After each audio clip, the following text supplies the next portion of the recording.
Okay, starting a new project. I'm going to be refreshing the rear drum brakes.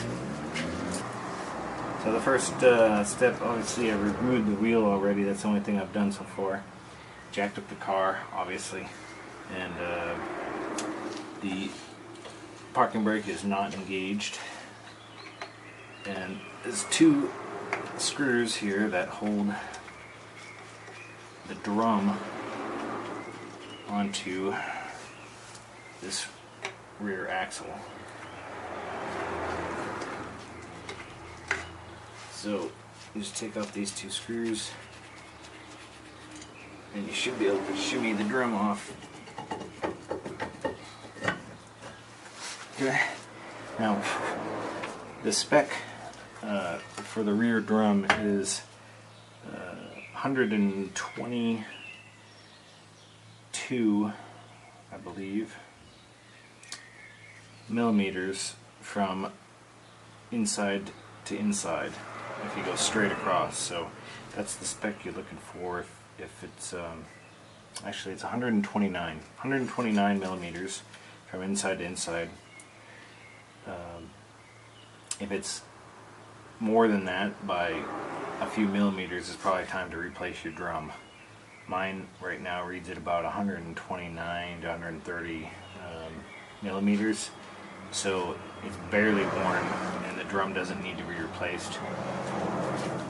I am going to replace these shoes and then some of the springs and the pistons here for the rear brakes. I'm going to replace those.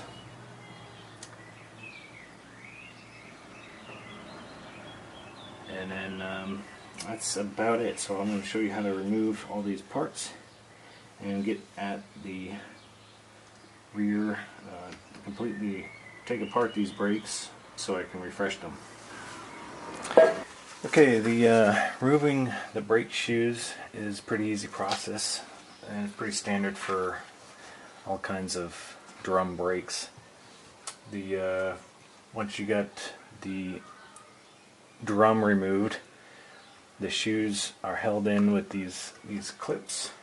So these are called the steady pin spring and cups. So you remove them. There's two of them. One on the trailing shoe. So this, in the manual, this is proper wording or references. The trailing shoe is this one down the bottom here, and it's attached to the adjustment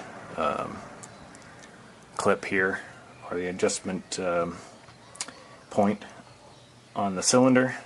And so you remove these steady springs by gripping them on the outside with some pliers.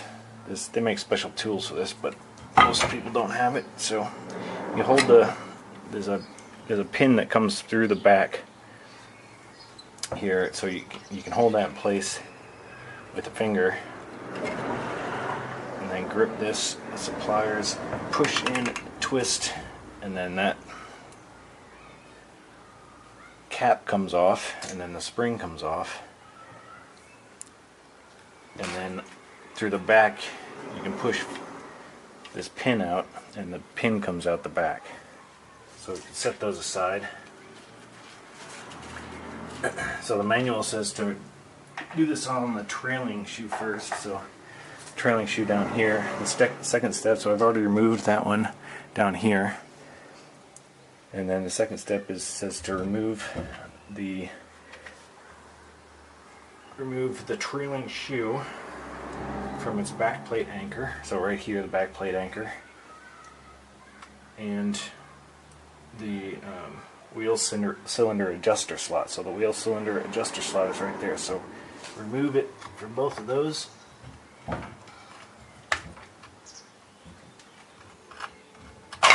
There we go.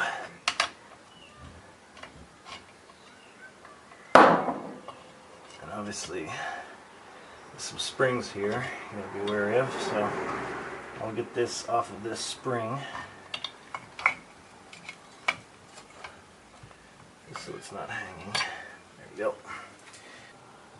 And it says to remove the brake shoe, steady pin, spring, and cup washer from the leading shoe. So the leading shoe, we've already done that. This goes in there.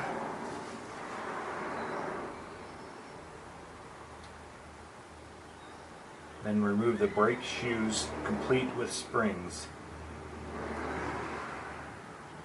easing the leading shoe off the handbrake operating lever.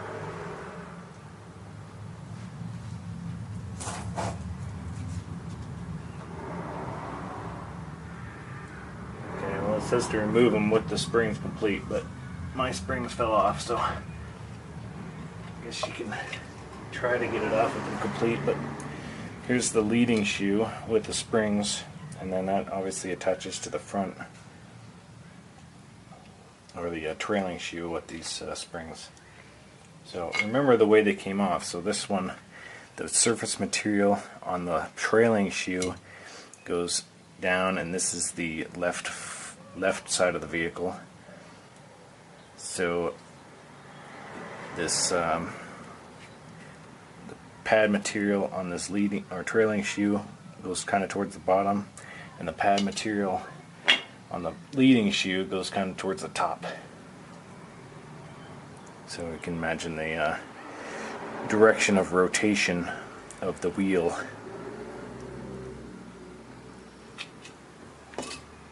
Okay, so set those aside. Okay, then it says to remove the adjuster and slacken off any adjustments. So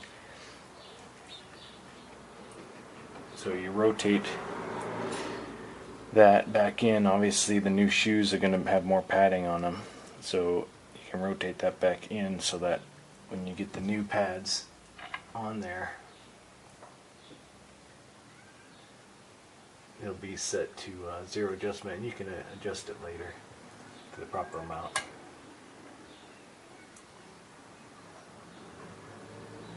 Okay, I'm also going to be replacing these cylinders anyway, so I'll go ahead and remove those.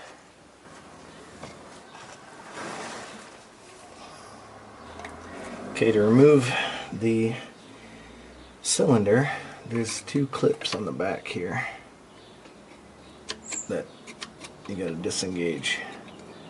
So basically just push them off.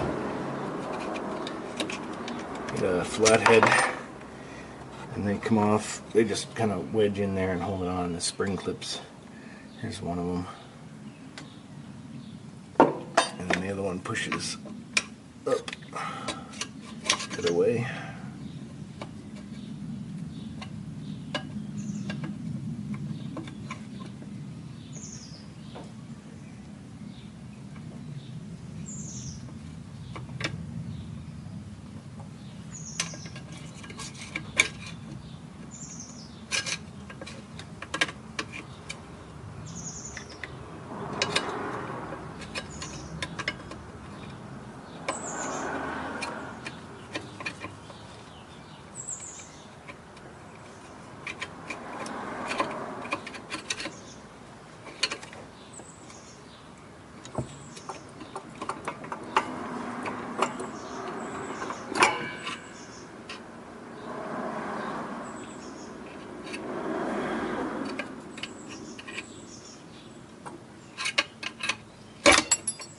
There's number 2. So, okay. And once you got that loose enough, you can disconnect this cable, the arm here for the emergency brake, and disconnect the line. Stuff out of the way is the brake line, so disconnect that and then cap it off while you get the new cylinder in place.